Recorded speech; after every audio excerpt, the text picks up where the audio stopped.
हिरव्या पालेभाज्या म्हणलं की लेकरं नाक वाकडं करतात, लेकरांना आवडत नाही, नको म्हणतात खायचं. मग त्याच्यासाठी काहीतरी वेगळं बनवायचं म्हणून मग आज एक जुगाड केलेला आहे. त्याच्यासाठी आपल्याला घ्यायचं आहे पालक. पालक छान धुवून वगैरे चिरून घ्यायचा, कट करून घ्यायचा बारीक, आणि थोड्याशा त्याच्यात काड्या पण ठेवायच्या, पूर्ण काढून नाही टाकायचं त्याचं. आणि मग काय करायचं, तर काबुली चना घेतलेला आहे मी, हे रात्रभर भिजत घातलेलं आहे. त्याच्यात 1-2 शिट्ट्या घेतलेल्या आहेत, ते छान शिजलेलं आहे. ते पण घ्यायचं, 1 वाटी घेतलेलं आहे मी. हेच मिक्स करून भाजी बनवणार आहे. आणि आपल्याला घ्यायचे 2 कांदे, 2 कांद्याच्यात थोडासा लसूण आणि जिरे कुटून घेतलेले आहेत. आणि परत मग आपल्याला जे मसाले आपण डेली यूज घरात आपला मसाले वापरतात तुम्ही, ते मसाले घ्यायचे. हळद घ्यायची, थोडंसं काळं तिखट घ्यायचं, मीठ, जिरे मोहरी आणि थोडासा कांदा मसाला आणि लाल तिखट, हे सगळं घ्यायचं. आणि जसं तुम्ही तिखट खाता, तुमची मुलं तिखट खाते त्यानुसार मग ते तिखट घ्यायचं आणि तसं आपण मसाले ॲड करायचे त्याच्यामध्ये. मग कढई ठेवायची गॅसवर, त्याच्यात तेल टाकून घ्यायचं. तेल वगैरे छान तापू द्यायचं.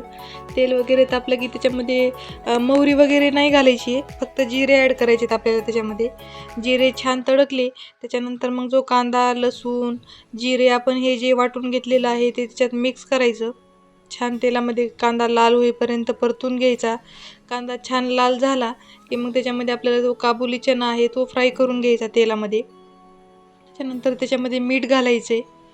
मीठ घातल्याच्या नंतर मग थोडंसं लाल तिखट घालायचे. लाल तिखट झालं की कांदा मसाला घालायचा आहे. कांदा मसाला थोडासा जास्त ॲड करणार आहे मी, तो तिखट नसतो आणि त्यानं खायला छान फ्लेवर येतो. 2 चमचे कांदा मसाला घेतलेला आहे. आणि मग थोडीशी त्याच्यात 1 चमचा किंवा अर्धा चमचा हळद टाकायची. हळद वगैरे टाकल्याच्या नंतर मग ते छान मिक्स करायचं, परतून घ्यायचं छान तेलात. मिरची वगैरे सगळं हळद वगैरे तेलात फ्राय करून घ्यायची. नंतर मग जो कट करून ठेवलेला पालक आहे, पालक कधी पण आधीच धुवायचा, नंतर कट करायचा, धुतल्याच्या नंतर नाही कट करायचा. मग ते छान पालक वगैरे त्यात व्यवस्थित मिक्स करायचा, छान ते परतून घ्यायचं.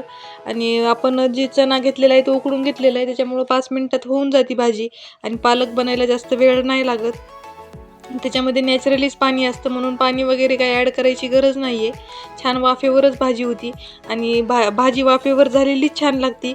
छान फ्राय करून घ्यायचं, त्याला सगळीकडे मिक्स करून घ्यायचं, मसाला वगैरे सगळीकडे भाजीला लागला पाहिजे. छान मिक्स करून झाली त्याच्यानंतर तुम्ही त्याला 5 मिनटं किंवा 10 मिनटं, 5 मिनटंच म्हणायचं, 10 मिनटं नाही, 5 मिनटं झाकून ठेवायचं. भाजी लगेच रेडी होते, याला जास्त वेळ नाही लागत. फक्त चना वगैरे तुम्ही उकळून घ्यायचं पहिले, म्हणजे सोपं पडतं. 10 मिनटं शिजून झालं की मग आपली भाजी तयार होते खायला. भाजी तयार आहे. कशी वाटली रेसिपी नक्की कमेंट करा. आवडली तर लाईक करा आणि आपल्या चॅनलला सबस्क्राईब करा. भेटूया पुढच्या रेसिपी ब्लॉगमध्ये. बाय.